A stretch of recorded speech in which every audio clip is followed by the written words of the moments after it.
Hello everyone, welcome to my channel Teacher Radha. In this video we will solve the question of exercise 1.1 for 9th class. तो हमारा first question है, is 0 a rational number? Can you write it in the form p upon q where p and q are integers and q is not equal 0? First part है, is 0 a rational number? तो rational number तो हमारा होता है 0. इसका answer होगा yes, 0 is a rational number.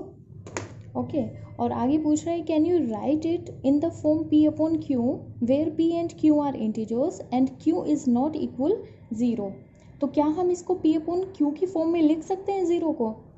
तो जो हमारा 0 है उसको हम 0 अपॉन 1 भी लिख सकते हैं, 0 अपॉन 2 भी लिख सकते हैं, 0 अपॉन 3 भी लिख सकते हैं. और ये कौन सा है? ये p अपॉन q की फॉर्म बन रही है, राइट है ना. 0 अपॉन कुछ भी लिख सकते हैं 16. अगर हमारा न्यूमिनेटर 0 है तो उसकी वैल्यू इज इक्वल टू 0 होती है. तो इसको 0 को हम कुछ भी लिख सकते हैं अपॉन में, बस हमारा q इज नॉट इक्वल 0 होना चाहिए. It can be represented as 0 upon 1, 0 upon 2 etcetera. तो हमारा सेकंड क्वेश्चन है, find 6 rational numbers between 3 and 4. There are infinite rational numbers in between 3 and 4. 3 and 4 के बीच में हमें 6 रेशनल नंबर्स बताने हैं. तो 3 को हम 3 अपॉन 1 भी लिख सकते हैं, है ना, और हम 4 को 4 अपॉन 1 भी लिख सकते हैं. तो इसके इन दोनों नंबर्स के बीच में रेशनल नंबर्स बताने के लिए हम ऊपर नीचे मल्टीप्लाई करेंगे किसी भी नंबर से. हमें जितने ज़्यादा नंबर्स चाहिए होते हैं उतने ही बड़े नंबर से हम मल्टीप्लाई करते हैं, और जितना हमें छोटा नंबर चाहिए होता है और जितने हमें कम नंबर चाहिए होता है उतने छोटे नंबर से मल्टीप्लाई कर लेंगे. तो यहाँ हमें 6 नंबर्स चाहिए, राइट. तो यहाँ पे हम कर लेते हैं 8 से मल्टीप्लाई कर लेते हैं ऊपर, और 8 से नीचे मल्टीप्लाई कर लेते हैं. यहाँ पे 8 से किया तो इधर भी हम 8 से ऊपर और 8 से नीचे मल्टीप्लाई कर लेंगे दोनों तरफ. तो इसको हम क्या लिख सकते हैं, 8 3 जा 24 अपॉन 8 और 8 4 जा 32 अपॉन 8. तो अब हमारे 3 एंड 4 जो हमारे नंबर्स गिवन थे वो हमारे बन गए 24 upon 8 and 32 upon 8. Therefore 6 rational numbers,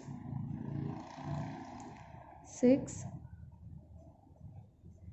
rational numbers between 3 and 4 are, इन दोनों के बीच में कोई से भी 6 नंबर ले लेते हैं. पहला तो आएगा हमारा 25 अपॉन 8, फिर आएगा 26 अपॉन 8, फिर 27 अपॉन 8, 28 अपॉन 8, 29 अपॉन 8, सॉरी 8 आएगा, sorry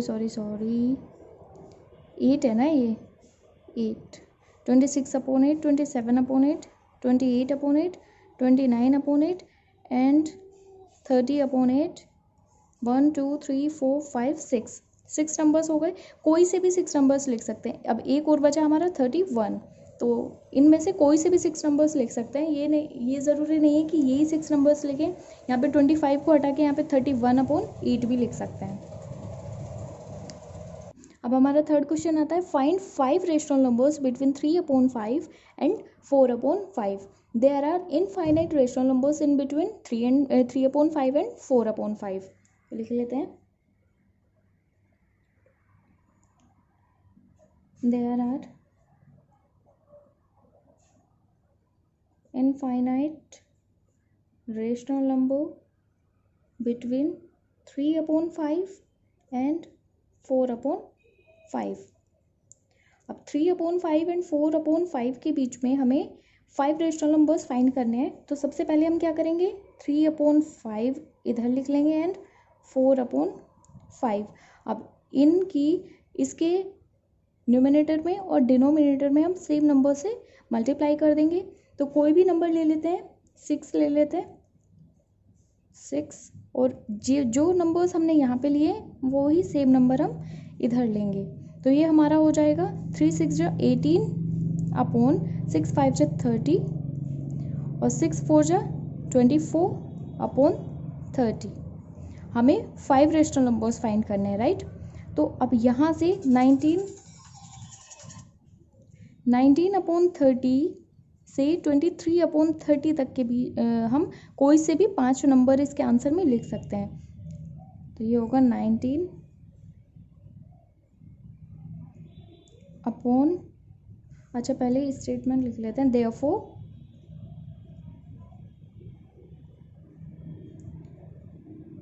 5 rational numbers between 3 upon 5 and 4 upon 5 are 19 upon 30, 20 upon 30, 21 upon 30, 22 upon 30 and last 23 upon 30। ठीक है। अब हमारा नेक्स्ट क्वेश्चन आता है, state whether the following statements are true और false, give reasons for your answers. तो हमारा फर्स्ट पार्ट है इसका, every natural number is a whole number. तो हमारे जो हमारे सारे नेचुरल नंबर है वो हमारे होल नंबर्स में होते हैं, क्योंकि होल नंबर का जो कलेक्शन होता है वो हमारा ज़ीरो और नेचुरल नंबर्स से मिलकर बना होता है। तो इसका आंसर होगा true.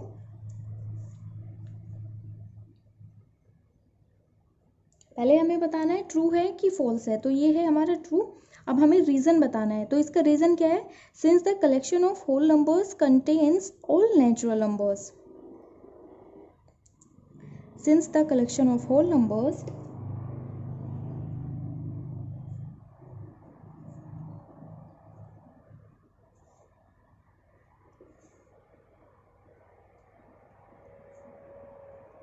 since the collection of whole numbers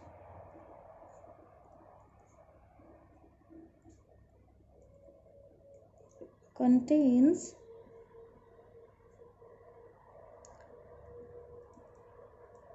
all natural numbers, right. अब इसका सेकेंड पार्ट है, every integer is a whole number. तो हमारे जो इंटीजर होते हैं क्या वो सारे होल नंबर्स होते हैं? ये हमारा इसका आंसर ये करेक्ट नहीं है स्टेटमेंट, तो ये हो जाएगा, तो ये हमारा फॉल्स हो जाएगा, फॉल्स। और इसका रीज़न क्या है कि as integers may be negative but whole numbers are always positive. Whole numbers तो हमारे पॉजिटिव ही होते हैं, बट इंटीजर्स जो होते हैं हमारे वो हमारे नेगेटिव भी होते हैं और पॉजिटिव भी होते हैं। तो इसका आंसर हो जाएगा as integers may be negative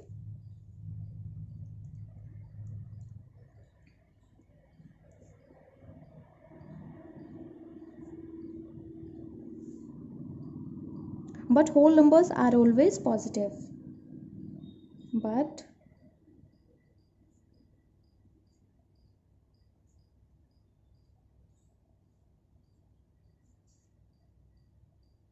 every rational number is a whole number। तो ये हो जाएगा false, क्योंकि जो हमारे सारे रेशनल नंबर्स होते हैं वो सारे होल नंबर्स नहीं होते।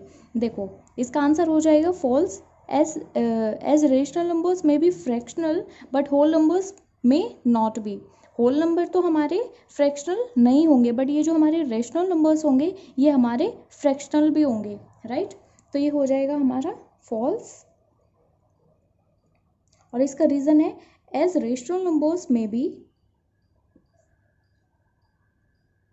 Rational numbers may B fractional but whole numbers may not be, कि हमारे जो होल नंबर होंगे वो हमारे फ्रैक्शनल नहीं होंगे, बट हमारे जो रेशनल नंबर्स होंगे वो हमारे फ्रैक्शनल नंबर्स भी हो सकते हैं, right. We will solve the question of exercise 1.2 in next video. Till then, take care and bye bye.